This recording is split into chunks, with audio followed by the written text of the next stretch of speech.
Do you ever hear a really experienced harmonica player play and you listen to it and you're like, my playing sounds nothing like that. What are they doing? What am I missing?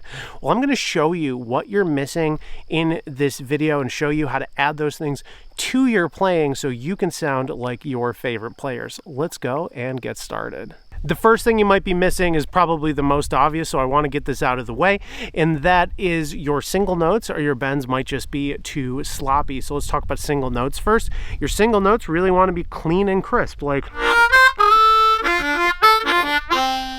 you don't want to hear all those extra holes leaking in, like, right? So you got to fix that problem first.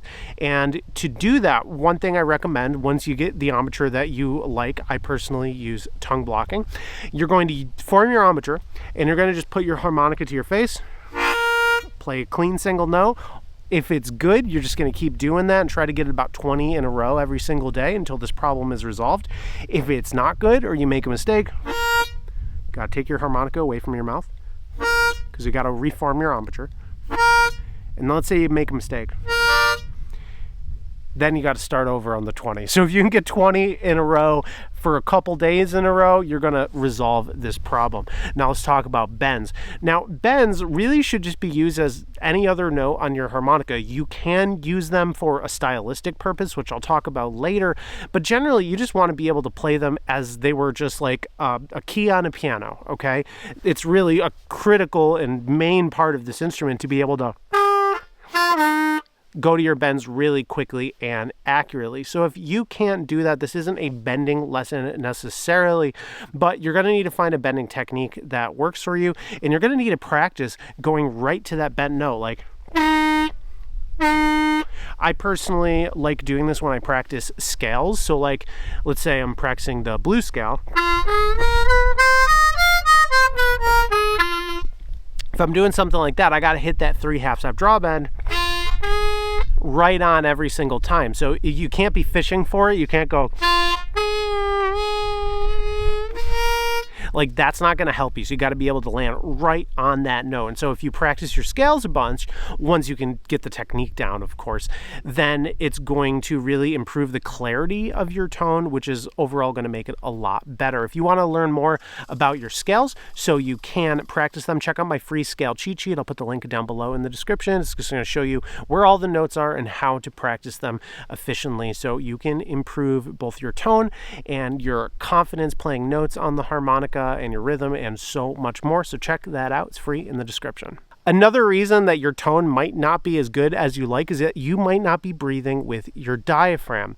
Now, this is something that I don't really expect people to learn unless they have a history in singing, so I'm going to teach it to you right now. If you don't breathe with your diaphragm, your tone's always going to be a little bit thin, and you're really not going to have the sustain and the stamina that you need to play for longer periods of time. But there's definitely a tonal component, which is really what we're going to focus on right now, because when you don't breathe with your diaphragm, when you're breathing like more towards your throat, it's still okay, right? But when you breathe with your diaphragm, there's more clarity, there's more volume, and there's more depth. And so I really think that you should pick this up. Now, here's a quick singer's exercise for engaging your diaphragm. So what you're going to do is you're going to touch your diaphragms right at the bottom of your rib cage there. You're going to hold that to make sure that that muscle is engaging. You take a deep breath through your nose, and you exhale saying psst, psst.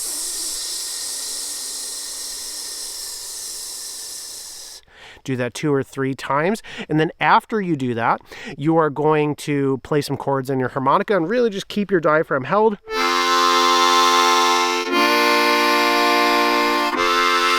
If you could do like that train rhythm, this is a good time to do it.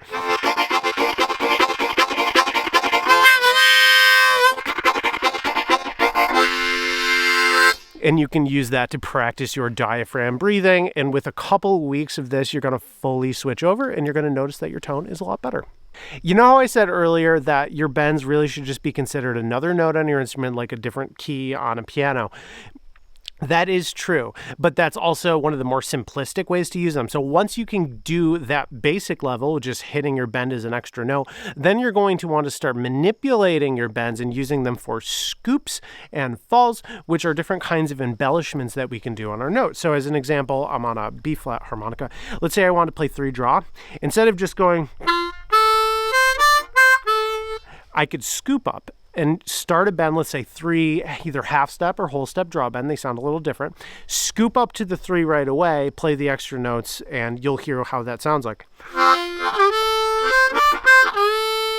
It's still kind of the same melody, right?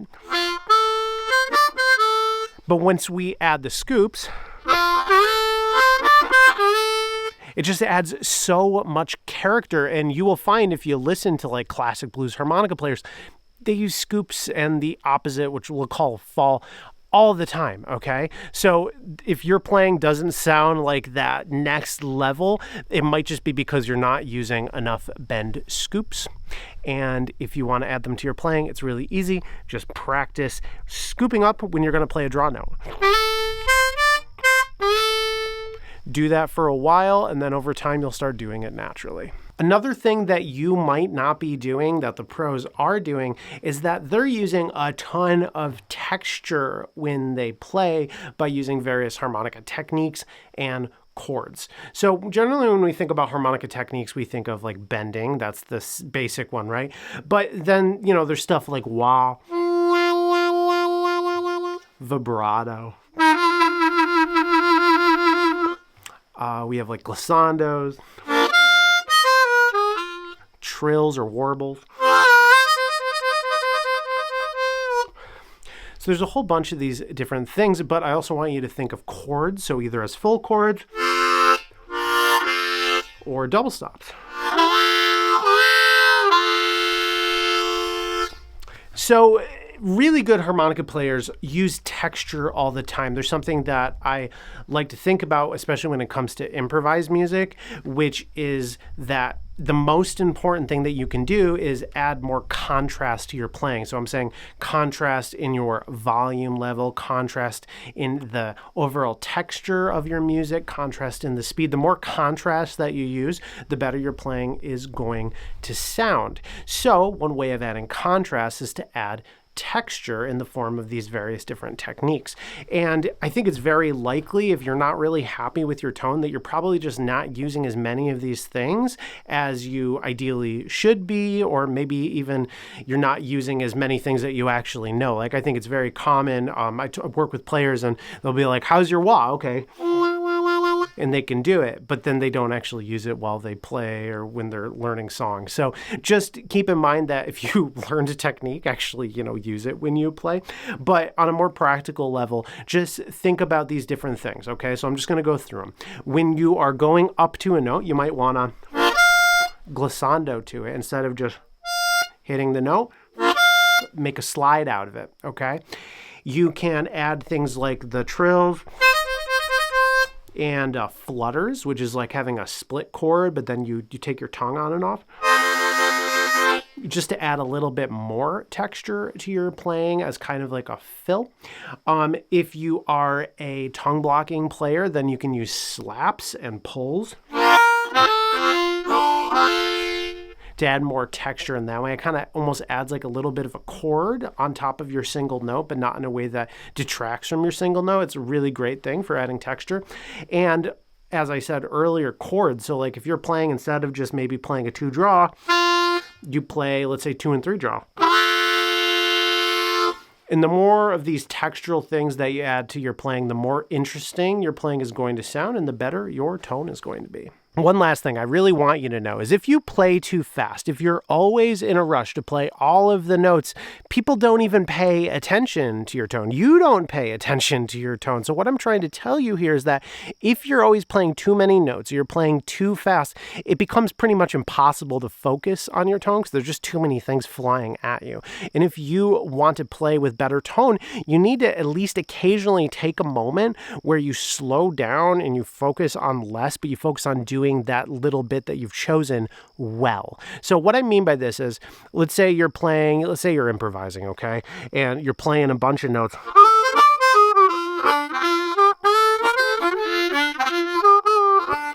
First of all, if you go that fast, you're more likely to make mistakes with your single notes and your bends. So that's one thing. But it's just, there's not a lot to pay attention to there. But when you slow down and you hold out notes for longer periods and you take breaks between when you play, you take more rests, then all of a sudden your tone really starts to pop. Okay, so listen to this in comparison.